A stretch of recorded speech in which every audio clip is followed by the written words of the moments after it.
لیکن یہ کہ امام مہدی کی حکومت قائم کرنے کے لیے کون لوگ آئیں گے؟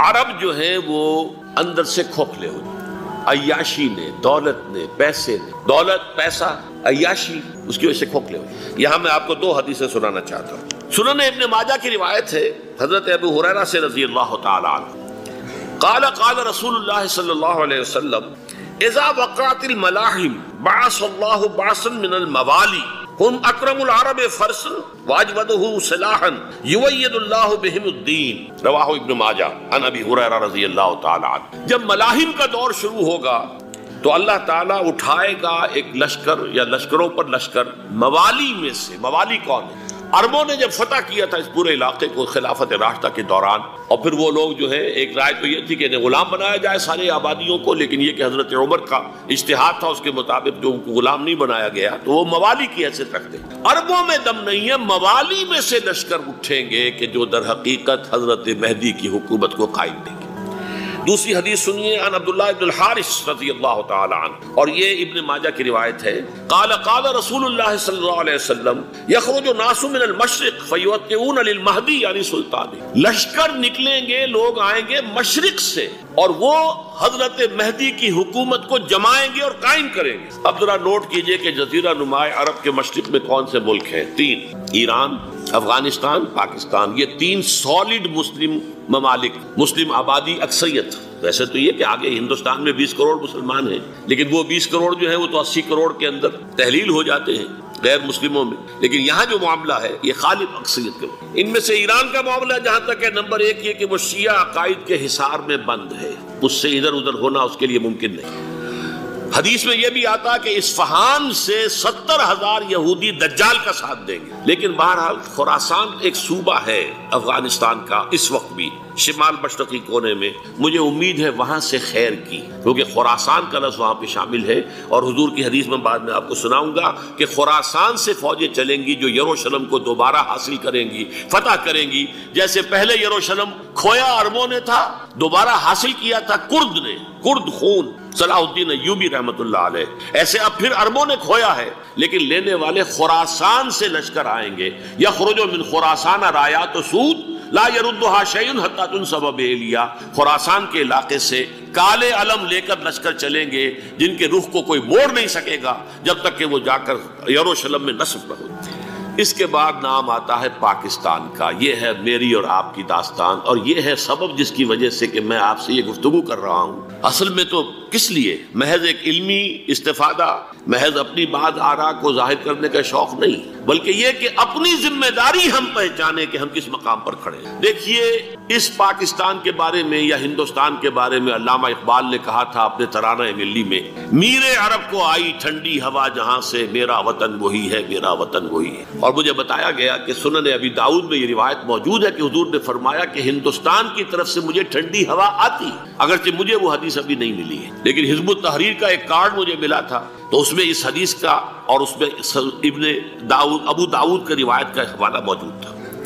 لیکن میں جو چیز آپ کو بتا چکا ہوں وہ یہ کہ الف ثانی کا پورا تجدیدی کارنامہ اس ہندوستان کی سرزمین میں ہوا۔ مجدد الف ثانی شیخ احمد سرندی، شاہ ولی اللہ دہلوی، سید احمد بریلوی، وہ تو ہمارے پاکستان میں آ کر جو ہے ان کا خون جذب ہوا ارض پاکستان میں۔ پھر شیخ الہند مولانا محمود حسن۔ تحریک خلافت چلی تو صرف ہندوستان میں چلی اور کہیں نہیں چلی۔ آزادی کی تحریک چلی پوری دنیا میں، وہ نیشنلزم کی بنیاد پر چلی، ملے نیشنلزم، عرب نیشنلزم، ترک نیشنلزم۔ ہمارے ہاں چلی تو اسلام کے نام پر پاکستان کا مطلب کیا؟ لا الہ الا اللہ۔ پھر پاکستان قائم ہوا معجزے کے طور پر، بلکہ نازل ہوا ہے لیلۃ القدر میں، انا انزلناہ فی لیلۃ القدر، جیسے قرآن نازل ہوا لیلۃ القدر میں، یہ پاکستان بھی نازل ہوا لیلۃ القدر میں۔ اس کا برقرار رہنا ابھی تک معجزہ ہے۔ ہندو یہ سمجھتا تھا، کانگریس سمجھتی تھی کہ جھٹپٹ ختم ہو جائے گا۔ پھر یہ کہ اس کا قرارداد مقاصد کا پاس ہو جانا، مزید بھی اور اضافی دفعات دستور میں آ جانا، اب کمرشل انٹرسٹ کو ربا قرار دے کر حرام قرار دینا، یہ سارے لینڈ مارکس ہیں کہ جو اشارہ کر رہے ہیں کسی چیز کی طرف۔ معاملہ کدھر جا رہا ہے؟ پھر یہ کہ یہ جو 14ویں صدی کے مجدد تھے شیخ الہند، اس کے بعد سے کچھ ایسی شخصیتیں عظیم پیدا ہوئی ہیں ہند میں جن کو میں سمجھتا ہوں کہ 14ویں صدی کے مجدد اور 15ویں صدی کے مجدد کے درمیان یہ 15ویں صدی کے مجدد کی راہ کو سیدھا کرنے والے، جیسے کہ حضرت یحییٰ نے کہا تھا میں تو آنے والے کا راستہ سیدھا کر رہا ہوں حضرت عیسیٰ کے لیے، ایسے ہی 15ویں صدی کے لیے امام مہدی کے لیے راستہ صاف کرنے والے سب سے پہلے علامہ اقبال، جنہوں نے اسلام کا تصور دین کی حیثیت سے دوبارہ زندہ کیا ہے، ورنہ اسلام ایک مذہب کی شکل اختیار کر چکا تھا۔ پھر مولانا مودودی، مولانا ابوالکلام آزاد حکومت الہیہ کے نعرے کے ساتھ میدان میں آئے۔ یہ اقبال نے جو تصور پیش کیا تھا اس پر عملی جد و جہد کے لیے حزب اللہ قائم ہوئی۔ نوٹ کر لیجئے 11 برس کا فرق ہے عمر کا علامہ اقبال کے اور ابوالکلام کے، اور 1913 میں جب حزب اللہ قائم کی ہے اس وقت علامہ اقبال کی ملی شاعری اپنے عروج کو پہنچ چکی تھی۔ پھر یہ کہ علامہ اقبال کے بعد تعمیل جو ہے اس کام کی وہ ابوالکلام نے کی، لیکن روایتی علماء نے کی شدید مخالفت کی وجہ سے وہ بدل ہو کر چھوڑ گئے، کانگریس میں شامل ہو گئے، بساط جو ہے حزب اللہ کی انہوں نے لپیٹ دی۔ پھر مولانا مودودی آئے، انہوں نے وہ ڈور جو ہے اس کا سرا تھاما، جماعت اسلامی قائم کی حکومت الہیہ ہی کے قیام کے لیے، اگرچہ میرے نزدیک یہ کہ وہ انتخابی اور ایک قومی سیاست کی ایک جماعت بن کر پاکستان میں جو ہے دلدل میں پھنس گئی ہے۔ اب ہم اس کی کوشش کر رہے ہیں، تنظیم اسلامی اور یہ تحریک خلافت جس کے تحت یہ جلسہ ہو رہا ہے، یہ ساری چیزیں وہ ہیں کہ آپ کو سوائے پاکستان کے اور کہیں نہیں ملیں گی پوری دنیا۔ معلوم ہوتا ہے کہ پاکستان کو بہت بڑا رول پلے کرنا ہے اس میں، اور اس کے ساتھ اب جمع کر لیجئے افغانستان کی عمارت افغانستان، اسلامی عمارت افغانستان قائم ہو چکی ہے۔ یہ پچھلے 20 سالوں میں جو کچھ وہاں ہوتا رہا ہے اس سے پہلے تصور نہیں ہو سکتا تھا۔ علامہ اقبال کے فرزند بھی دیکھ کر آئے ہیں، تو اگرچہ وہ خود میں سمجھتا ہوں کہ خاصے انہیں آپ لبرل کہیں، آزاد خیال کہیں، لیکن اس درجے متاثر ہو کر آئے تھے کہ انہوں نے یہ کہا افغانستان میں جو میں نے حالات دیکھے ہیں کہ اگر 2-4 اور مسلمان ملکوں کے اندر یہ نظام قائم ہو جائے تو پوری دنیا مسلمان ہو جائے گی۔ یہ سب کچھ کیسے ہو رہا ہے؟ یہ آنے والے دور کی جھلکیاں ہیں۔ Coming events are casting their shadows before۔ یہ سب بتا رہے ہیں کہ پاکستان افغانستان کو مل کر اس میں کوئی عظیم رول پلے کرنا ہے، اور اس کے ضمن میں اب میں علامہ اقبال کے بارے میں آخری بات کہہ رہا ہوں۔ علامہ اقبال کے بارے میں عام یہ خیال ہے، انہوں نے اپنے خطبات میں مہدی کا اور نزول مسیح کا، حالانکہ میں کل پڑھ رہا تھا مولانا سعید احمد اکبر آبادی رحمۃ اللہ علیہ کا ایک مقالہ ان کا کہ علامہ اقبال نے ابن خلدون کے بارے میں یہ کہا ہے کہ مہدی کا اور نزول عیسیٰ کا دونوں کا انہوں نے انکار کیا ہے، حالانکہ ابن خلدون نے نزول عیسیٰ کا انکار نہیں کیا، صرف مہدی کا انکار کیا ہے۔ بہرحال علامہ اقبال نے خطبات میں انکار کیا ہے، لیکن یہ کہ اپنی شاعری کے اندر میں چیلنج کرتا ہوں کسی بڑے سے بڑے اقبال شناس کو، ان کا یہ شعر ذرا سنیے۔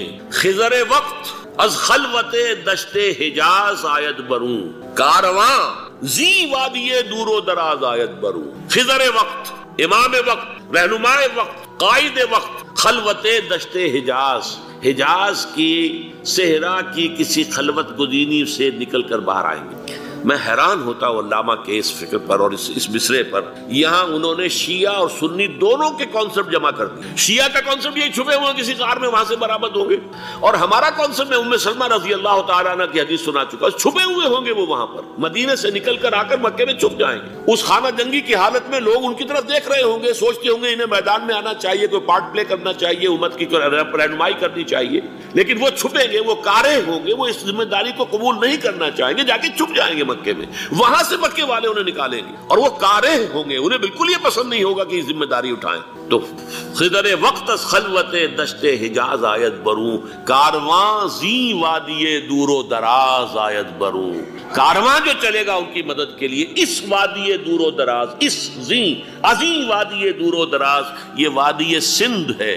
وادی سندھ جو ہے ہم سمجھتے ہیں کہ صرف یہ پاکستان اور پنجاب جو ہے یہ اس میں شامل ہے، سندھ اور پنجاب نہیں، افغانستان کا پورا مشرقی علاقہ اس میں شامل ہے۔ جیسے دریائے جہلم سندھ میں جا رہا ہے، جیسے دریائے گلگت سندھ میں آ کر ملتا ہے، جیسے دریائے چناب اور راوی اور جہلم اور یہ سب جا رہے ہیں اور آ رہے ہیں، اسی طرح دریائے کابل کہاں سے آ رہا ہے، دریائے گومل کہاں سے آ رہا ہے، ٹوچی کہاں سے آ رہا ہے، یہ سارا جو ہے ڈرین جو ہو رہا ہے، ایسٹرن جو ہے پارٹ آف افغانستان، یہ سب وادی ہے۔ اس وادی کے یہ دو حصے ہیں، ایک حصہ جو ہے یہ ادھر پاکستان میں ہے، اور اسی وادی کا دوسرا حصہ جو ہے وہ افغانستان میں ہے۔ کارواں زی وادی دور و دراز آیت بروں، کارواں چلے گا یہاں سے، یخرج ناس من المشرق یؤتون للمہدی یعنی سلطان ہی، مشرق سے فوجیں چلیں گی کہ جو مہدی کی حکومت قائم کریں گی، اور یخرج من خراسان رایات سود، اور خراسان سے سیاہ پرچم چلیں گے کہ جن کا رخ کوئی موڑ نہیں سکے گا، حتیٰ تنصب بیلیا، یہاں تک کہ وہ جا کر یروشلم کے اندر نصب ہو جائیں گے۔ حضرات، میں ایک میری گفتگو کا حصہ باقی تھا لیکن میں اسے چھوڑ رہا ہوں، اس لیے کہ گلوبلائزیشن جو اس کی ہوگی، جو خلافت علی منہاج النبوہ کی تجرید کامل حضرت مہدی کے ہاتھوں عرب میں ہوگی، اس سے پہلے اس کے لیے محنت، کوشش، جد و جہد پاکستان اور افغانستان میں ہو چکی ہوگی جو اسے سپورٹ کرے گی اور وہاں جا کر حکومت قائم کرے گی۔ اس کے بعد گلوبلائزیشن کا جو مرحلہ اس کا ہے وہ حضرت مہدی کے ہاتھوں نہیں ہے، وہ حضرت عیسیٰ ابن مریم ان کے نزول کے بعد ہے، جن کے نزول کے بعد دجال کا خاتمہ ہوگا اور یہودیوں کا استحصال ہوگا۔ مسلمانوں پر بھی بڑی تکالیف عربوں پر آئیں گی، شدائد آئیں گے، لیکن یہ وہ میں حصہ ملتوی رکھتا ہوں کسی دوسری محفل اور کسی دوسری مجلس اور نشست پر۔ اب میں آپ کو ذرا اس جو انسانوں میں سے انسان دشمنی کا جن کا سب سے بڑا رول ہے، میں ان کی 2000 سالہ تاریخ کا آپ کے سامنے نقشہ رکھنا چاہتا ہوں۔ ان 1400 سال کا تو میں نے صرف 4 آپ کو پوائنٹس بتائے۔ موسیٰ سے عیسیٰ تک 1400 برس علیہ السلام، 2 مرتبہ عروج، 2 مرتبہ زوال، اشیریوں کے ہاتھوں پٹوائی، بابلیوں کے ہاتھوں پٹانا، گریکس کے ہاتھوں مرمت، رومنز کے ہاتھوں مرمت۔ یہ جو 2000 سال ہے، کیونکہ اب تو ظاہر بات ہے 21ویں صدی شروع ہو گئی، 20 صدیاں حضرت مسیح کو پوری ہو گئی۔ پہلی بات نوٹ کیجئے، حضرت مسیح کی پیدائش ہے سن 1 قبل مسیح۔ یہ نقطہ آپ نے کبھی سنا ہے یا نہیں؟ جب ملینیم کا سلسلہ شروع ہوا تھا پچھلے سال، تو میں نے بیان کر دیا تھا کہ ایک عجیب حساب کے اندر انہوں نے غلطی کی ہوئی ہے۔ حضرت مسیح کی پیدائش ہوئی 25 دسمبر کو، سن انہوں نے شروع کر دیا، اس کے بعد جنوری آئی تو پہلا سال شروع ہو گیا۔ اگر جنوری سے پہلا سال شروع ہوا تو یہ 6 دن جو ہے تو اس کے پچھلے سال میں تھے، لہذا کہا جائے گا کہ Jesus Christ was born 1 year before Christ BC۔ تو 1 قبل مسیح میں حضرت مسیح کی پیدائش ہوئی۔ یہ آخری اسرائیلی نبی اور رسول۔ یہودی علماء کی مخالفت، دشمنی، سولی پر چڑھوا دینا میں بیان کر چکا ہوں۔ سن 33 عیسوی میں جبکہ حضرت مسیح کی عمر 33 برس تھی، اللہ تعالیٰ نے انہیں زندہ آسمان پر اٹھا لیا، لیکن یہودیوں نے اپنے خیال کے مطابق انہیں سولی پر چڑھوا دیا، ان کی موت واقع ہوئی۔ اگرچہ اس کے بعد یہ اختلاف ہے، یہودی کہتے ہیں وہ سولی پر چڑھ گیا، ختم ہوا، مر گیا، عیسائی کہتے ہیں نہیں، انتقال ہوا ہے مسیح کا صلیب پر، لیکن پھر وہ دوبارہ زندہ ہو گئے ہیں۔ ان کی لاش ایک غار میں رکھ دی گئی تھی، وہاں ریزریکشن ہو گیا، ان کا باعث بعد الموت وہی ہو گیا، اور پھر انہیں اللہ نے زندہ آسمان پر اٹھا لیا۔ تو ہمارے اور عیسائیوں کے درمیان نوٹ کر لیجئے، یہ چیز مشترک ہے کہ حضرت مسیح آسمان پر زندہ اٹھائے گئے۔ فرق کیا ہے؟ وہ سمجھتے ہیں کہ سولی دیے گئے، سولی پر مرے، پھر زندہ ہوئے، پھر گئے۔ ہم سمجھتے ہیں کہ نہیں، وما صلبوہ وما قتلوہ، انہوں نے نہ صلیب دے سکے انہیں اور نہ انہیں قتل کر سکے، بل رفع اللہ الیہ، اللہ نے اٹھا لیا۔ پھر ہمارا اور یہ اس کا عیسائیوں کا ایک اور اتفاق ہے، سیکنڈ کمنگ آف جیسس، حضرت مسیح دوبارہ آئیں گے، یہ عیسائیوں کا بھی عقیدہ ہے اور ہمارا بھی۔ بہرحال تو جیسا کہ میں نے عرض کیا کہ اس وقت یہ عذاب استیصال، عذاب اکبر کے مستحق ہو چکے تھے، لیکن اللہ نے ان کی مدت دراز کی، لیکن ان پر دنیاوی عذاب کا ایک کوڑا جو ہے اللہ تعالیٰ کی طرف سے اسی وقت برسا۔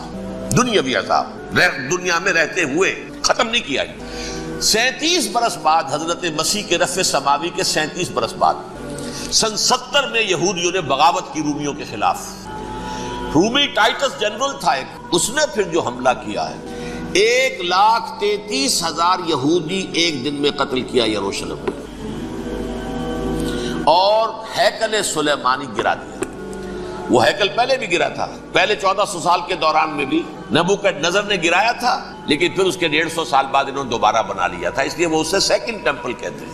پہلا ٹیمپل جو حضرت سلیمان نے بنایا تھا، نبوکدنضر نے گرا دیا 587 قبل مسیح میں، پھر دوبارہ انہوں نے 150 سال کے بعد بنا لیا۔ وہ اس تاریخ کا حصہ ہے، میں نے جس کے بارے میں آپ کو تفصیل نہیں بتائی۔ اس میں یہ ہوا سن 70 میں وہ گرا دیا گیا، وہ آج تک گرا پڑا ہوا ہے۔ نمبر 2 یہ کہہ دیا گیا کہ یہودیوں اس ارض فلسطین سے نکل جاؤ، تم یہاں نہیں رہ سکتے اب۔ لہذا جس کا جہاں سینگ سمایا چلا گیا، یورپ میں چلے گئے، ایشیا میں آ گئے، عرب میں آ گئے، یہ 3 قبیلے جو رات بھی میں نے عرض کیا تھا، بنو قینقاع، بنو نذیر اور بنو قریظہ، یہ وہاں سے آ کے مدینے میں آباد ہو گئے۔ جس کا جہاں سینگ سمایا، افریقہ میں، ہندوستان میں، جہاں چلے گئے۔ ڈایاسپورا اسے کہتے ہیں، وہ آپ نوٹ کر لیجئے اس لفظ کو، ڈایاسپورا، ہمارا دور انتشار، جبکہ ہمیں ہماری اصل سرزمین تو فلسطین ہے، حضرت ابراہیم کا مسکن، حضرت اسحاق، حضرت یعقوب کا مسکن فلسطین، یہ ہے ہماری اصل جاگیر، یہ تو ہماری جدی پشتی جاگیر ہے، لیکن یہاں سے نکال دیے گئے سن 70 عیسوی میں، اور وہاں سے لے کے 1917 تک ان کا ڈایاسپورا جاری رہا۔ یہ دور انتشار ہے۔ اس دور انتشار کے چند حصے ہیں جس کو میں چاہتا ہوں کہ آپ علیحدہ علیحدہ سمجھ لیں۔ دور انتشار کا جو پہلا جو ہے تقریباً 300 برس رومی حکمران تھے، وہ یہودیوں کے بھی دشمن تھے اور عیسائیوں کے بھی دشمن تھے، عیسائی اور یہودی ایک دوسرے کے بھی دشمن تھے، لیکن رومی سمجھتے تھے کہ یہ ایک ہی تھیلی کے چٹے بٹے ہیں۔ رومیوں کے نزدیک عیسائی بھی یہودیوں ہی کا ایک فرقہ تھے، کوئی علیحدہ مذہب تو تھا ہی نہیں، لہذا رومی جو ہیں رومنز وہ ان دونوں کو ستاتے تھے، مارتے تھے، اور یہ آپس میں لڑتے تھے، یہودی عیسائیوں کو مارتے تھے، عیسائی یہودیوں کو مارتے تھے۔ یہ ہے 300 برس تک کی تاریخ۔ سن 300 عیسوی میں کیا ہوا؟ ایک معجزہ ہو گیا۔ بہت عظیم ایمپرر کانسٹینٹائن، قسطنطین اعظم، رومن ایمپررز میں سے بہت بڑا ایمپرر، وہ عیسائی ہو گئے۔ اب تو معاملہ بالکل تلپٹ ہو گیا، پوری سلطنت عیسائی ہو گئی۔ اب عیسائیوں کے عیش ہو گئے اور یہودیوں پہ مار پڑنی شروع ہوئی۔ اب عیسائیوں کا آپ خود سوچئے کہ جنہیں وہ خدا بنا بیٹھے ہیں، خدا کا بیٹا قرار دے رہے ہیں، ان کے قاتل کون؟ یہودی، بدماش۔ لہذا ان کی وہ پٹائی شروع ہوئی ہے یورپ میں، پوری رومن امپائر میں انہیں ذلیل کیا گیا، شہروں میں آمد بند، علیحدہ رہو، گھیٹوز کے اندر رہو۔ یہودی کا نام جو ہے وہ گالی بن گیا، جیسے آج بھی یہودی گالی کہتے ہیں، جیسے خنزیر کا لفظ، وہ بھی اللہ کی مخلوق ہے، لیکن آپ کو معلوم ہے کوئی شخص زبان پہ نام نہیں لانا چاہتا خنزیر کا، سور کا، ہے تو مخلوق، وہ بھی ایک حیوان ہے۔ ایسے ہی یہ ہے یہودی گالی، جیوٹ گالی۔ لہذا ایک طرف تو ان دونوں کے درمیان دشمنی، جس کو قرآن کہتا ہے وَأَغْرَيْنَا بَيْنَهُمُ الْعَدَاوَةَ وَالْبَغْضَاءَ، ہم نے ان کے مابین دشمنی جو ہے پیدا کر دی۔ اور جب یہ پوری سلطنت عیسائی ہو گئی تو قافیہ تنگ ہو گیا یہودیوں کا۔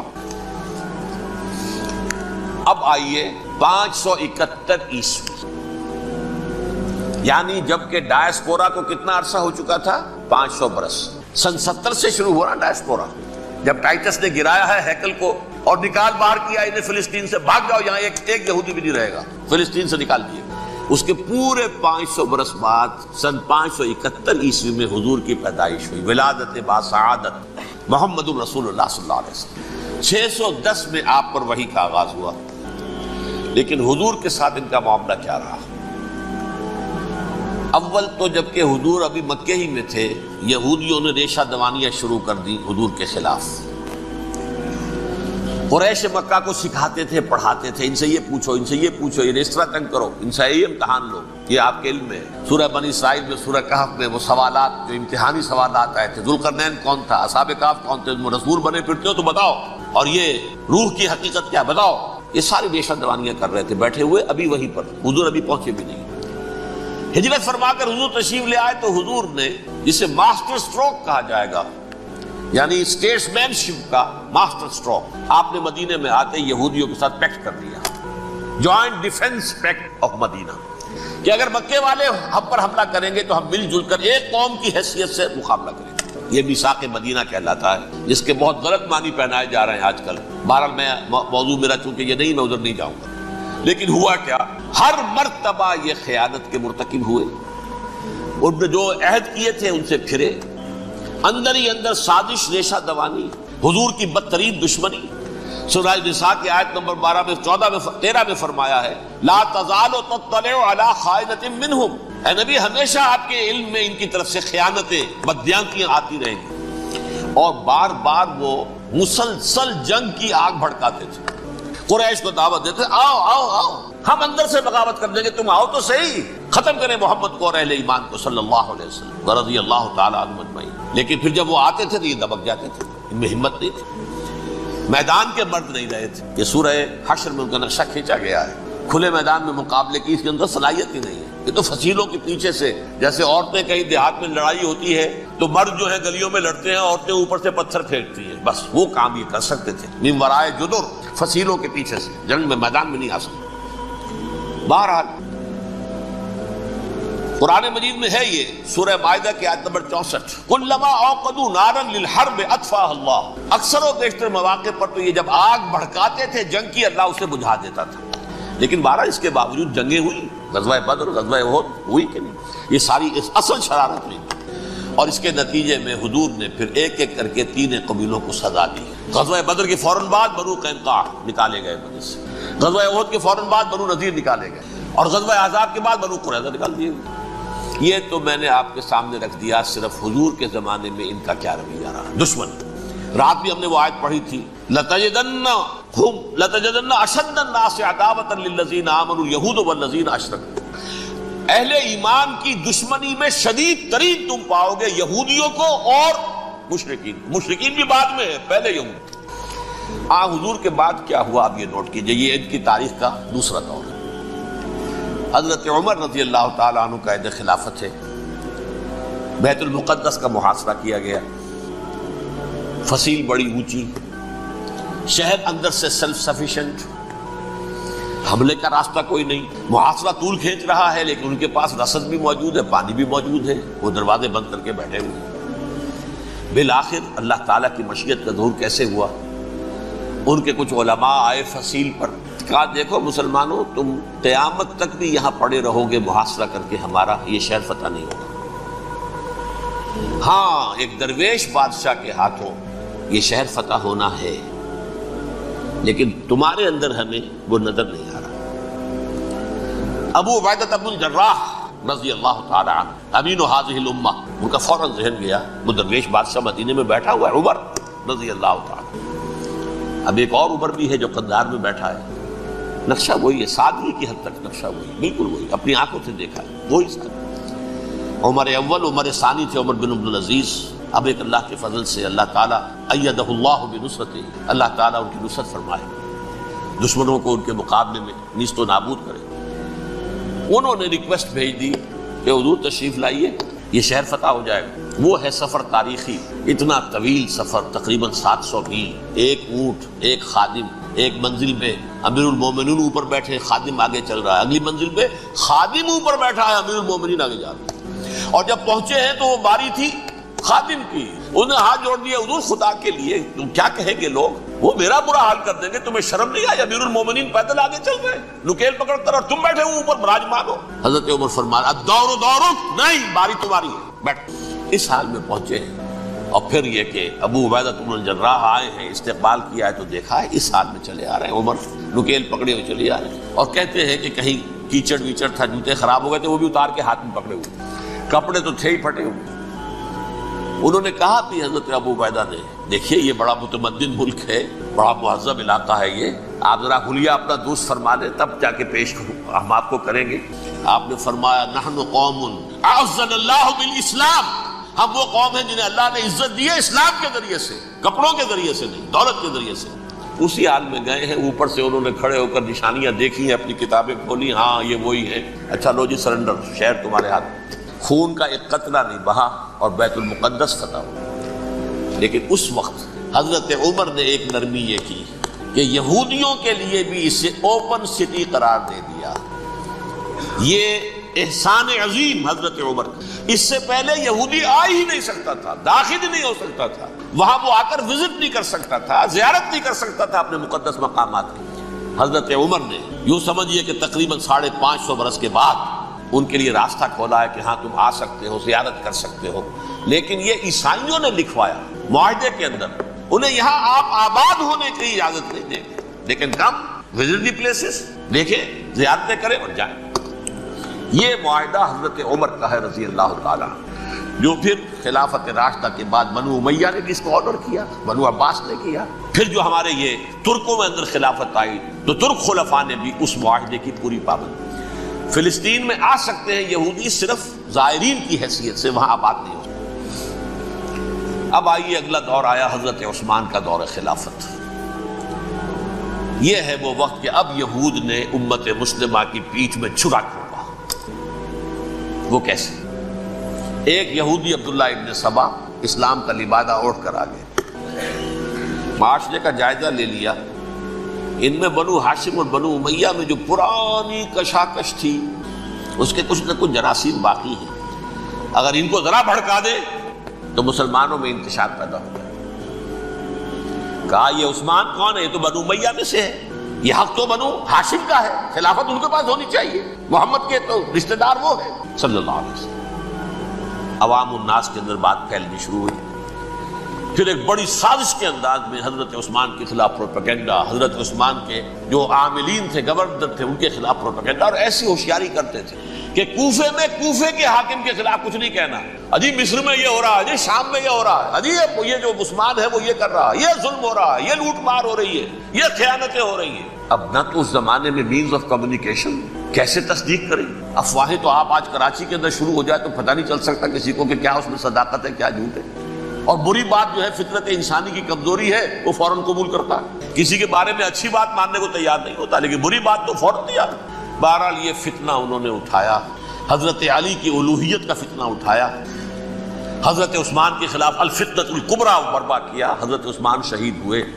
اس کے بعد 5 برس تک مسلمان ایک دوسرے کی گردنیں کاٹتے رہے، باہمی خانہ جنگی ہوئی، امت کو وہ زخم لگایا ہے جو آج تک جس سے خون رس رہا ہے۔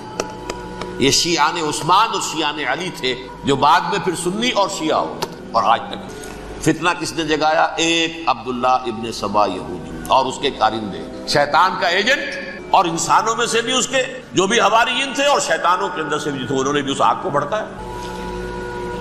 یہ آپ سوچ لیجئے کہ یہ کس نے وہ زخم لگایا؟ یہودی۔ اگلا دور آیا، خلافت راشدہ ختم ہوئی، بنو امیہ کا بھی دور کافی گزر گیا۔ طارق ابن زیاد 712 عیسوی میں حملہ کرتے ہیں اسپین پر۔ اسپین اس وقت عیسائیت کا بہت بڑا گڑھ، بڑے کٹر ترین عیسائی جو ہے وہ اسپین میں تھے، لہذا یہودیوں کی وہاں بہت پٹائی ہوتی تھی، بہت پٹائی ہوتی، یہ میں بتا چکا ہوں، دشمنی تھی ان کی تو چلی آ رہی تھی عیسائیوں کے ہاتھوں یہودیوں کی، وہ تو سن 300 عیسوی سے ایمپرر کانسٹنٹائن کے بعد سے شروع ہو گئی تھی۔ اس حوالے سے یہودیوں نے اس وقت چالاکی یہ برتی، کچھ راستے واسطے بتائے، کچھ مدد کی طارق ابن زیاد کی۔ طارق ابن زیاد نے انہیں اپنا محسن سمجھا، ہسپانیہ فتح ہو گیا تو یہودی چونکہ محسنین کی فہرست میں آ چکے تھے، انہیں بہت اقتدار نصیب، بڑی سپورٹ مسلمانوں نے، ان کے بڑے بڑے علماء جو اسی دور کے اندر پیدا ہوئے، بڑے بڑے تھنکرز ان کے اسی دور میں پیدا ہوئے۔ بن گوریون جو کہ ایک وزیر اعظم تھا اسرائیل کا، اس نے یہ لکھا ہے اپنی کتاب میں، مسلم Spain was the golden era of our diaspora۔ وہ ڈائسپورا جو 70 عیسوی سے شروع ہوا تھا اور 1917 عیسوی تک جاری رہا ہے، اس میں سے گولڈن ایرا ہمارا جو تھا وہ مسلم اسپین تھا، ہسپانیہ میں بیٹھ کر ہم عیش کی۔ لیکن وہاں سے انہوں نے اور جو کچھ کیا، یہ تو داستان کے تو بہت سے گوشے ہیں، لیکن میں جس اسٹریٹ لائن میں چل رہا ہوں اس کے اعتبار سے ایک بات سمجھ لیں، وہاں بیٹھ کر انہوں نے اب عیسائیت کی پیٹھ میں چھرا گھونپا، پروٹیسٹنٹ مذہب پیدا کیا، تقسیم کر دیا، جیسے شیعہ سنی کی تقسیم عبداللہ ابن سبا، رومن کیتھولک اور پروٹیسٹنٹ کی تقسیم یہودی علماء۔ ہوتا کیا تھا، ہسپانیہ کی یونیورسٹیاں ہیں، کارڈووا میں ہے، ٹولیڈو میں ہے، گریناڈا میں ہے، غرناطہ، قرطبہ، تولیتلا، اور وہاں آتے تھے لوگ، فرانس سے چلے آ رہے ہیں نوجوان پڑھنے کے لیے، جرمنی سے چلے آ رہے ہیں، اٹلی سے چلے آ رہے ہیں، 3 ہی ملک قریب ترین پڑھتے ہیں سینٹرل جو یورپ کے ہیں۔ یہاں پر جو ہے وہ اسلام جو نور پھیلا رہا تھا اس سے بھی مستفیض ہوئے، جہالت کے جو ہے پردے ان کے وہ چھٹے، اس کے ساتھ ہی وہ یہودی وہاں ان کے اندر جو جراثیم داخل کر رہے تھے وہ اس عیسائیت کے خلاف بغاوت جو اس وقت دنیا میں عیسائیت اس وقت تھی، پوپ کا راج تھا دنیا میں اس وقت، یورپ میں جو عیسائیت تھی اس میں ایک طرف بادشاہ تھے لیکن بادشاہوں کی حیثیت وہاں پر یوں سمجھ لیجئے کٹ پتلیوں کی تھی، اصل قوت پوپ کے ہاتھ میں۔ اور پوپ کو انہوں نے جیسے قرآن نے کہا اتخذوا احبارهم ورهبانهم اربابا من دون اللہ، کیونکہ سینٹ پال نے شریعت موسوی ساقط کر دی تھی تو اب شریعت تھی ہی نہیں، پوپ کو اختیار تھا جس چیز کو چاہے حلال قرار دے دے، جس چیز کو چاہے حرام قرار دے۔ اتخذوا احبارهم ورهبانهم اربابا من دون اللہ۔ انہوں نے کہا صاحب یہ پوپ کس بلا کا نام ہے، یہ بھی انسان ہے، بات تو ٹھیک تھی نا، اصل حیثیت تو کتاب کی ہونی چاہیے، ڈیوائن بک، دی ریویلڈ اسکرپچر، لہذا اور یہ کتاب ہر شخص پڑھ سکتا ہے، کوئی پوپ کے باپ کو جو ہے کوئی اس کے لیے پروپرائٹری رائٹس تو نہیں ہے کہ صرف پوپ پڑھ سکتا ہے یا پادری پڑھ سکتے ہیں، ہم بھی پڑھ سکتے ہیں، ہم بھی سمجھ سکتے ہیں۔ یہ باتیں تھی کہ جن کو بڑھا چڑھا کر بیان کر کے اور پوپ کا اقتدار ختم کرا دیا، اور توجہ مرکوز کر دی بائبل کی طرف۔ اب بائبل میں بڑا حصہ تو اولڈ ٹیسٹامنٹ کا ہے۔ نتیجہ کیا ہوا؟ یہود کی عظمت پروٹیسٹنٹس کے نزدیک مسلم ہو گئی۔ اصل قوم تو یہ ہے، وہ دشمنی بدلی کہ نہیں بدلی؟ موسیٰ کے امتی یہ ہے، تورات موسیٰ کو دی گئی، ابراہیم کی نسل یہ ہے۔ لہذا وہ جو دشمنی تھی، جو عداوت تھی کہ ہمارے خدا کو سولی چڑھانے والے ہیں یہ بدماش، اس کا ازالہ ہوا۔ اس پروٹیسٹنٹ مذہب کے نتیجے میں یہ میں اب آپ کو بتاتا ہوں کہ ایک نتیجہ وہ نکلا ہے جسے برٹرنڈ رسل نے بیان کیا ہے۔ اس کی کتاب ہے ان پریز آف آئیڈلنس، صفحہ 108۔ وہ لکھتا ہے کہ Christians retaining the Judaic belief in a special revelation added to it the Roman desire for worldwide domination and the Greek taste for metaphysical subtleties. The combination produced the most fiercely persecuting religion that the world has yet known. یہ تین چیزیں آ کر عیسائیت میں مل گئی۔ ایک تو جب یہ اولڈ ٹیسٹمنٹ جو ہے وہ ان کے ہاتھ میں آ گئی، اور اس کے میں کچھ آپ کو بتا دیتا ہوں کہ اولڈ ٹیسٹمنٹ کی تعلیمات، کیونکہ یہ اولڈ ٹیسٹمنٹ جو ہے یہ محرف تھی۔ اصل تورات تو گم ہو گئی تھی 587 قبل مسیح میں، جب پہلی مرتبہ ہیکل جو ہے تباہ ہوا ہے، اس وقت ختم ہو گئی تھی۔ اس کے کوئی 150 سال کے بعد انہوں نے یادداشتوں سے مرتب کر کے لکھی ہے۔ اب اس میں ان کے اپنے خیالات، اپنے امانی، اپنی توجیحات وہ شامل ہو گئی۔ لہذا میں آپ کو حوالے دیتا ہوں اس کتاب کے اندر مظالم کی جو تعلیم دی گئی ہے۔ اہل کتاب نے اپنے مظالم قتل عام کے جواز کے لیے تورات میں تبدیلیاں کی اور پیغمبروں پر دہشت ناکی اور بدترین حرام کاری کے الزامات لگائے۔ سنیے، پہلا حوالہ ہے یہ گنتی باب 31 آیات 17-18۔ اس لیے ان بچوں میں جتنے لڑکے ہیں سب کو مار ڈالو، اور جتنی عورتیں مرد کا منہ دیکھ چکی ہیں ان کو بھی قتل کر ڈالو، لیکن ان لڑکیوں کو جو مرد سے واقف نہیں اور اچھوتی ہیں اپنے لیے زندہ رکھو۔ یہ کسی اللہ کی کتاب کا یہ جملہ ہو سکتا ہے؟ کسی ریویل بک کا؟ اور سنیے، یہ ہے استثناء ڈیوٹرانومی باب 20 آیت 16-18۔ پر ان قوموں کے شہروں میں جن کو خداوند تیرا خدا میراث کے طور پر تجھ کو دیتا ہے، کسی ذی نفس کو جیتا نہ بچا رکھنا، جیسا خداوند تیرے خدا نے تجھ کو حکم دیا بالکل نیست کر دینا۔ مرد، عورتیں، بچے، بوڑھے سب ختم۔ یہ کتاب مقدس ہے۔ اور سنیے، سیموئیل باب 27 آیت نمبر 9۔ اور داؤد نے اس سرزمین کو تباہ کر ڈالا اور عورت مرد کسی کو جیتا نہ چھوڑا۔ نمبر 4، ان سب آباد شہروں کو ماں، عورتوں اور بچوں کے بالکل نابود کر ڈالا۔ کتاب استثناء باب 3 آیت 6۔ یہ ہے جو کہہ رہا ہے برٹرنڈ رسل، کرسچینٹی میں آ کر یہ تین چیزیں شامل ہو گئی۔ ایک تو یہ باربیرین، یہ تعلیم جو ہے، اور یہ مذہب کے نام پہ تعلیم، یہ کتاب مقدس کی تعلیم۔ نمبر 2، رومنز کے اندر جو ایک تمنا تھی ورلڈ ڈومینیشن کی، وہ عیسائیت کے اندر آ گئی، اس لیے کہ پوری رومن امپائر جو ہے عیسائی ہو گئی، اسے وراثت کے اندر ورلڈ ڈومینیشن کی جو ایک تمنا تھی وہ مل گئی۔ اور پھر یہ کہ انہوں نے جو توہمات تھے یونانیوں کے، ان کو بھی اپنے ہاں مختلف شکلوں کے اندر جمع کر لیا۔ ان تین چیزوں کا the combination produced the most fiercely persecuting religion that the world has yet known. اس کے نتیجے میں دنیا میں تاریخ انسانیت کے اندر جو بدترین خونخوار ترین مذہب ہو سکتا ہے وہ شکل عیسائیت نے اختیار کی۔ اور اس کا مظہر عتم کیا تھا؟ نوٹ کریں، صلیبی جنگیں۔ ایک بات ٹائم ٹیبل کے اعتبار سے نوٹ کر لیجئے گا، فرسٹ ملینیم ختم ہوا، سیکنڈ شروع ہوا۔ ان کے 1000 سال ختم ہوئے تو 11ویں صدی میں سیکنڈ ملینیم شروع ہوا، تو پہلی صلیبی جنگیں ہوئی۔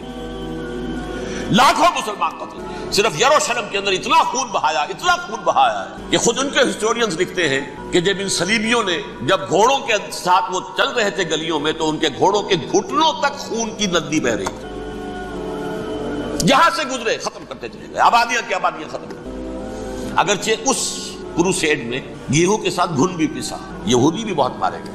یہ فرانس سے، جرمنی سے جب یہ کروسیڈرز آ رہے تھے، 3000 میل کا سفر طے کر کے آئے تھے۔ سوچئے تو صحیح، اربن ثانی پوپ جو تھا، آگ لگا دی تھی اس نے پورے یورپ کے اندر۔ شرم سے ڈوب مرو، تمہارے مقدس علاقے مسلمانوں کے ہاتھ میں، انفیڈلز، یہ کافر، یہ مرتد، یہ ملحد۔ مسیح جہاں پیدا ہوا، مسیح کو جہاں سولی دی گئی، وہ کہاں ہے؟ ان کے ہاتھ میں۔ وہ آگ لگائی ہے، 3000 میل کا فاصلہ طے کر کے یہ دو قومیں آئی ہیں وہاں، اور جو تباہی مچائی ہے۔ تاریخ انسانی میں ایسی بربریت کی کوئی مثال، اور یہ ان کے اپنے ہسٹورینز لکھتے ہیں شرم کے بارے۔ ایسے محسوس ہوتا ہے جیسے ان کی گردنیں جھکی جا رہی ہیں۔ اگرچہ بھٹکے ہوئے ہیں لیکن کبھی بھولی ہوئی منزل بھی یاد آتی ہے راہی کو، اور بھٹکے ہوئے آہو کو پھر سوئے حرم لے چل۔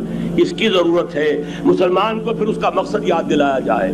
پاکستان اس لیے نہیں بنایا گیا تھا کہ ہمارے ہاں ٹاٹے اور برلے نہیں تھے تو ہمارے پاس اس کے بھی باپ وجود میں آ جائیں، اس لیے تو نہیں بنایا گیا تھا۔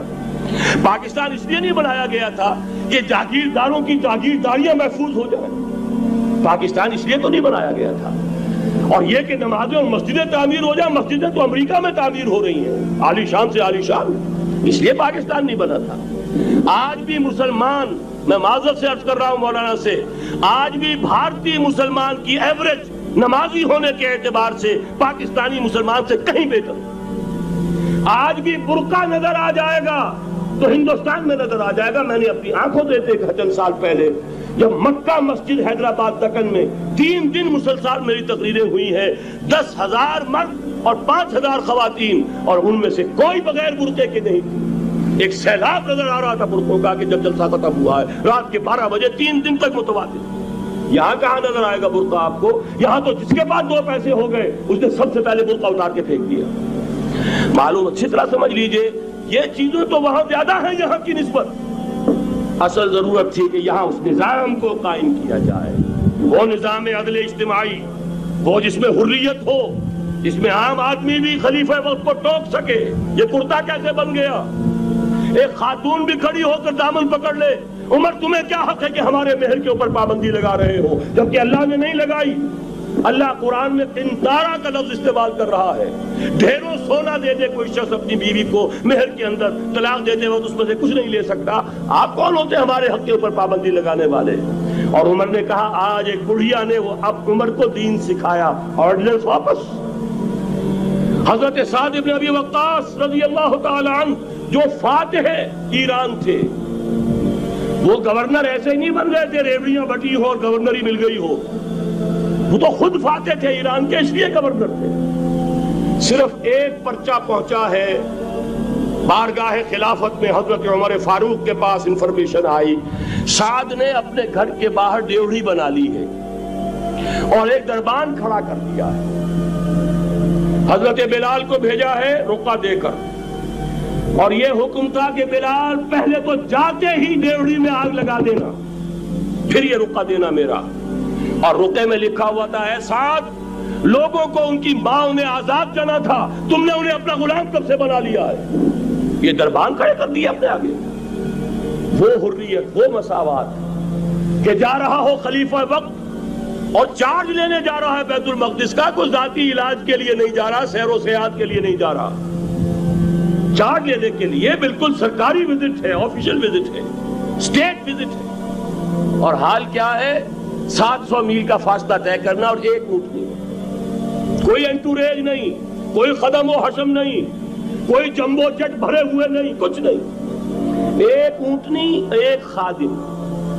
اس ایک اونٹنی پر چونکہ راستے کا راشن بھی ہے لہذا 2 آدمی نہیں بیٹھ سکتے، ایک بیٹھ سکتا، ایک منزل خلیفہ وقت بیٹھا ہوا ہے اوپر اور خادم نکیل پکڑ کر چل رہا ہے، اگلی منزل خادم اوپر بیٹھا ہے اور خلیفہ وقت عمر بن الخطاب رضی اللہ تعالی عنہ اور وہ آگے آگے نکیل پکڑ کر چل رہے ہیں۔ یہ نظام چاہیے آج نوع انسانی، اس کے انتظار میں، اس کی تلاش میں نوع انسانی نے کتنے تجربے کر لیے، کیسی چھلانگیں لگائیں، ملوکیت ختم کی، آسمان سے گرا کھجور میں اٹکا، جمہوریت آئی نام نہاد، لیکن وہ سرمایہ دارانہ نظام بن کر آگے سے بڑھ کر لعنت بن گئی۔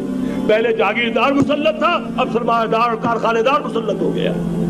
اس سے نکلنے کے لیے دور لگایا، کمیونزم کی طرف گئے، چھلانگ لگائی، اب ایک پارٹی ڈکٹیٹر بن کر بیٹھ گئی۔ انسان رست از یک بنتا افتاد در بندے دیگر، ایک چیز سے غلامی سے نجات پاتا ہے دوسری میں پھنس جاتا ہے۔ اور کیوں؟ کہ وہ نظام عدل اجتماعی جو محمد عربی کو دے کر بھیجا گیا تھا، اس کے کسٹوڈین سوئے ہوئے، اس کے کسٹوڈینز کو اندازہ ہی نہیں۔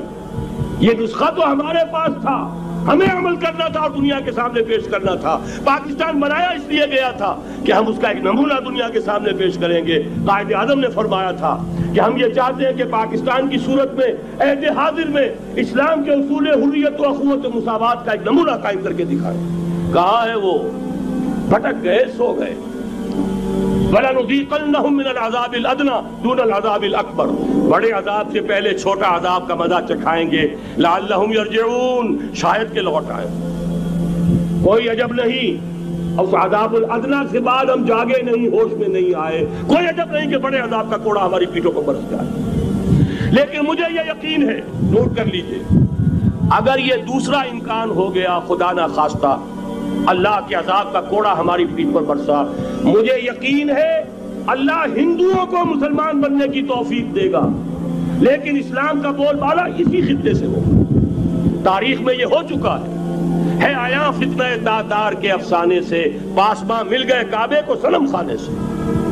تاتاریوں کے ہاتھوں کروڑوں مسلمان قتل ہوئے، لیکن اسلام نے تاتاریوں کو فتح کر لیا، اور پھر اسلام کا مسلمانوں کا دوسرا دور عروج انہی تاتاریوں کی مختلف شاخوں کے تحت ہوا۔ وہ تاتاری ہی تو تھے، وہ سارے ہورس، ٹرکش ہورس، ترکان تیموری، ترکان سبوی، ترکان سلجوقی، ترکان عثمانی، وہی تو سٹاک تو وہی ہے آیا فتنہ تاتار کے افسانے سے، پاسباں مل گئے کعبے کو صنم خانے سے، اس لیے کہ حضور نے فرمایا مشرق سے ہوگا، یہاں سے فوجیں چلیں گی، تو کوئی عجب نہیں۔ بہرحال یہ دو امکانات ہیں، لیکن اس کا فیصلہ تیرے ہاتھوں میں ہے، دل یا بدن، سیدھی سیدھی بات۔ اگر تو اب بھی ہم ٹھیک ہو جائیں، جاگ جائیں، ہوش میں آ جائیں، قوم یونس کی طرح توبہ کر لیں، تو بغیر عذاب کے کوڑے کے رحمت خداوندی ہم پر سایہ کرے گی۔ اگر ہم نہ جاگے تو وہ عذاب کا کوڑا آئے گا۔ یہ نہیں میں کہہ سکتا ان ادری قریب بعید ما توعدون، یہ میں نہیں کہہ سکتا، یقین کے ساتھ جانتا ہوں کہ آئے گا، لیکن یہ کہ اس کے بعد بھی یہیں سے بول بالا ہوگا، اگر ہمارے ذریعے نہیں تو ان کے ذریعے سے، جو ہمیں شکست دے کر پھر اسلام قبول کر لیں گے۔ لیکن کیوں نہ پہلے ہی راستے پر چلنے کی کوشش کریں۔ اب نوٹ کر لیجئے، یہ کتابیں اگر آپ پڑھنا چاہیں تو کتاب الملاحم میں پڑھیے، بدترین عذاب عربوں پر آیا کھڑا ہے، سروں پر ٹنا ہوا، بدترین ایسی جنگ ہونی ہے الملحمۃ العظمیٰ، جس کو کہ میں بھی آپ نے گواہی پیش کر دوں گا، جسے کہا گیا ہے لاسٹ کروسیڈ۔ بش نے بھی کروسیڈ کا لفظ بول دیا تھا، پھر واپس لیا اس نے۔ نکل جاتی ہے جس کے منہ سے سچی بات مستی میں، فقیہ مصلحت بھی سے اور ہندے بادہ خار اچھا، کروسیڈ کہہ کر پھر واپس لیا۔ یہ کروسیڈ، اس کے اوپر جس قدر نقصان ہونا ہے عربوں کا، گریٹر اسرائیل بنے گا، یہ عراق، شام، اردن، سعودی عرب کا کچھ شمالی علاقہ، ترکی کا جنوبی علاقہ، مصر کا صحرائے سینا، اور اس کے ساتھ ہی جو بہترین اس کا زرخیز ترین علاقہ ڈیلٹا آف نائل، یہ سب یہودیوں کے قبضے میں جائے گا۔ اس کو حدیث میں کہا گیا الملحمۃ العظمیٰ۔ عیسائی 80 علم لے کر اے مسلمانوں تم پر حملہ آور ہوں گے، اور ہر علم کے نیچے 12,000 فوج، 9.5 لاکھ فوج۔ یہ نیٹو کی تیاری کس کے لیے ہو رہی ہے؟ جب یو ایس ایس آر کا خاتمہ ہوا تو پوچھا گیا تھا نیٹو چیف سے، اب کس لیے؟ تمہارا وہ دشمن تو ختم ہو گیا، اب ہمیں اسلامک فنڈامنٹلزم سے نمٹنا ہے۔ وہ جانتے ہیں خطرہ یہی ہے، اب اسلام ابھر سکتا ہے، مسلمانوں کے سینوں کے اندر وہ آگ ہے، اوپر خاکستر آ گیا ہے، تمہیں اٹھانا بیٹھنا، یہ اندر سے انگارہ ہے، اوپر سے راکھ ہے، اس سے دھوکہ نہ کھا جانا ان کے دلوں کے اندر۔ اور بش نے کہا تھا مسلمان چاہتے ہیں کہ ہسپانیہ سے لے کر انڈونیشیا تک نظام خلافت قائم کریں، اور میں حیران ہوا تھا کہ اس کمبخت کو ہسپانیہ کا خیال کیسے آ گیا، ہمیں تو کبھی آتا ہی نہیں، اب ہم تو بھول گئے، وہ تو 500 برس پرانی بات ہے، جبکہ وہاں سے ہمیں نکال دیا گیا تھا۔ اگرچہ اقبال نے کہا تھا ہے ارض فلسطین پہ یہودی کا اگر حق، ہسپانیہ پر حق نہیں کیوں اہل عرب کا؟ ہسپانیہ میں تو 800 سال حکومت کی مسلمانوں نے، اور ابھی 500 برس ہی گزرے ہیں نا۔ یہودی تو ارض مقدس سے 2000 سال نکالے گئے، انہیں لا کے آباد کیا گیا، عربوں کے سینے میں خنجر پھونک دیا گیا۔ وہ چھوٹا سا ملک جو چاہتا کرتا، کوئی پوچھنے والا نہیں۔ امریکہ جیسے اپنے بیٹے کی حفاظت کرے ویسے کرتا ہے، اور حضور نے فرمایا ہے وہ جنگ جب ہوگی تو ایک باپ کے اگر 100 بیٹے ہوں گے تو 99 ختم ہو جائیں گے، ایک بچے گا۔ یہ حدیث ہے صحیح۔ اور آپ نے فرمایا ویل للعرب من شر قد اقترب، عربوں کے لیے ہلاکت، عربوں کے لیے بربادی ہے اس شر سے جو قریب آ چکی۔ اور آج جس طرح انہوں نے ان کی تہذیب کو اختیار کر لیا، دبئی جا کر دیکھیے، بدترین مغربی معاشرہ جو ہے وہ دبئی کے اندر ہم نے قائم کر کے دکھا دیا۔ اب سعودی عرب اس راستے پر بڑھ رہا ہے، اور اس کے بعد نمبر 2 پر جو ہے ہم پاکستانی ہیں۔ لیکن میں اس کے وہ پہلی بات جو کہہ رہا ہوں وہ تو یقینی ہے، اس میں تو احادیث صحیحہ موجود ہے۔ اگرچہ اس کے بعد پانسا پلٹے گا، پھر حضرت مہدی کا ظہور ہوگا، حضرت عیسیٰ کا نزول ہوگا، اور وہ گریٹر اسرائیل گریٹر گریو یارڈ بنے گا یہودیوں کا، ایک ایک یہودی قتل ہوگا اور دفن ہوگا۔ یہ بات میں ہونا ہے، میں پہلی بات میں فرض کر رہا ہوں۔ وہ پانسا پلٹے گا جب پلٹے گا، ابھی جو سامنے ہے وہ کیا، جس ملحمۃ العظمیٰ کہا حضور نے، جسے آرمگیڈون کہتے ہیں عیسائی۔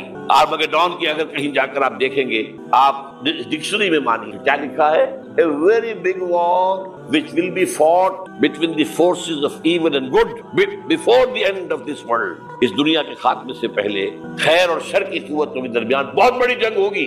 ارمجدون اسے کہتے ہیں عربی میں، اور آرمگیڈون اسے کہتے ہیں انگریزی کے، اور یہ بائبل کی آخری کتاب کے اندر ہے، جو اس میں کہ مکاشفات یوحنا، ریولیشنز آف سینٹ جان۔ یہ تو میں کہہ رہا ہوں یقین کے ساتھ، اور زیادہ دور نہیں آیا چاہتا ہے، اس لیے کہ یہودیوں کا اور عیسائی جو کنزرویٹیوز ہیں، نیو کنزرویٹیوز، ان کا 5 نکاتی ایجنڈا ہے متفق علیہ، جس کے تحت یہ جنگ صلیبی شروع کی گئی۔ وہ سن لیجئے آپ، آرمگیڈون نمبر 1، گریٹر اسرائیل قائم ہو جانا اس کے نتیجے میں نمبر 2، مسجد اقصیٰ اور قبۃ الصغریٰ کو گرانا نمبر 3، وہاں تھرڈ ٹیمپل، وہ مسجد جو حضرت سلیمان نے بنائی تھی 1000 قبل مسیح میں، پھر برباد کی تھی نبوکدنضر نے، دوبارہ بنائی گئی، پھر دوبارہ ختم ہوئی 70 عیسوی تک گری پڑی ہے، ان کا خانہ کعبہ گرا ہوا ہے 70 عیسوی سے لے کر آج تک۔ ایک دیوار ہے ویلنگ وال، جہاں جاتے ہیں، روتے ہیں، پیٹتے ہیں، ماتم کرتے ہیں، وہاں وہ بنے گا تھرڈ ٹیمپل۔ اور نمبر 4، اس میں لا کر رکھا جائے گا تخت حضرت داؤد کا۔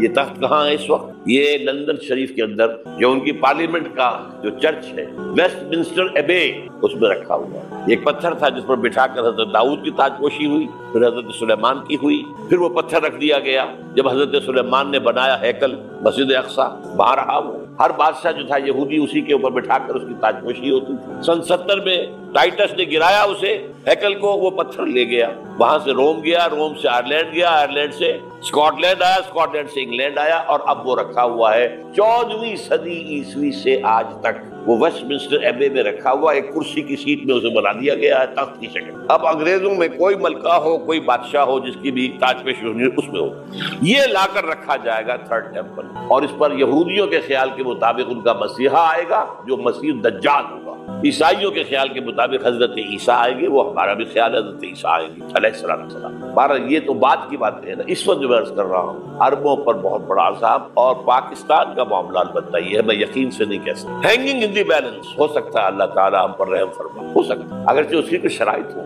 چمن کے مالک اگر بنا لیں موافق اپنا شعار، اب بھی چمن میں آ سکتی ہے پلٹ کر چمن سے روٹھی بہار، اب ہو سکتا ہے۔ اور یہ بھی ہو سکتا ہے کہ اللہ تعالیٰ نے معجزانہ طور پر ہمیں ملک دیا، ہم نے اللہ سے بدعہدی کی، وعدہ خلافی کی، غداری کی، لہذا سزا دی جائے اور ہم سے یہ ملک چھین لیا جائے۔ اٹس جسٹ پاسبل، دور نہ سمجھے، انہونی بات نہ سمجھے۔ جو گھیراؤ ہو رہا ہے آپ کے مغرب میں نیٹو فورسز اور مشرق میں بھارت فورسز، بھارتی فورسز گدھوں کی طرح بیٹھے ہوئے انتظار کر رہے ہیں پاکستان اور ڈسٹیبلائز ہو جائے، یہاں اور بدامنی ہو جائے۔ اب لاہور میں پھر آج دھماکے ہو گئے، 2 دن پہلے کا دھماکہ میں سہ کے آیا ہوا ہوں، آپ کے سامنے بیٹھا ہوں، وہ جانے بچی ہیں۔ جو ہماری اکیڈمی کا حشر ہوا وہ میں آپ کو نہیں بتا سکتا۔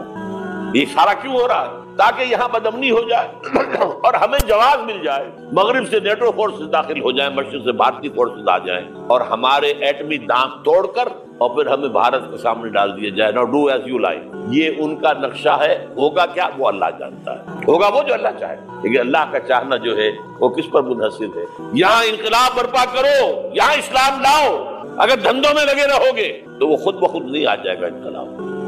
صحابہ نے جانیں دی تھی، کتنی تکلیفیں اٹھائی تھی، 12 برس تک مکی دور کے اندر، با نشہ درویشی در ساز و دمادم زن، جو پختہ شبی خدرا بر سلطنت جنگ سن۔ یوم طائف یاد ہے جو حضرت عائشہ فرماتی ہے کہ میں نے پوچھا تھا حضور سے کہ یوم احد سے زیادہ سختی بھی آپ پر کبھی آئی؟ یوم احد پر کیا ہوا تھا؟ تلوار کا وار پڑا تھا آپ کے چہرہ مبارک، یہ جو رخسار کی ہڈی ہے اس کے اندر وار گیا ہے، اوپر خود کی 2 کڑیاں تھیں وہ اس میں گھس گئیں، 2 دندان مبارک شہید ہوئے۔ وہ خود کی کڑیاں ایک صحابی نے اپنے دانتوں سے پکڑ کر کھینچنے کی کوشش کی، دانت نکل گئے، وہ نہیں نکلی، کیا جتن کر کے نکالی گئی ہوگی تو خون کا فوارہ آیا، اتنا خون گیا ہے کہ آپ بے ہوش ہو گئے، گر گئے، اور مشہور یہ ہو گیا کہ آپ کا انتقال ہو گیا، شہادت ہو گئی۔ یہ سیرت کبھی پڑھی ہے؟ حضرت عائشہ کے ہوش کا تو یہی دور تھا نا، یوم طائف میں جو کیا تھی، بچی تھی، انہیں کیا پتا کیا ہو رہا ہے حضور کے ساتھ۔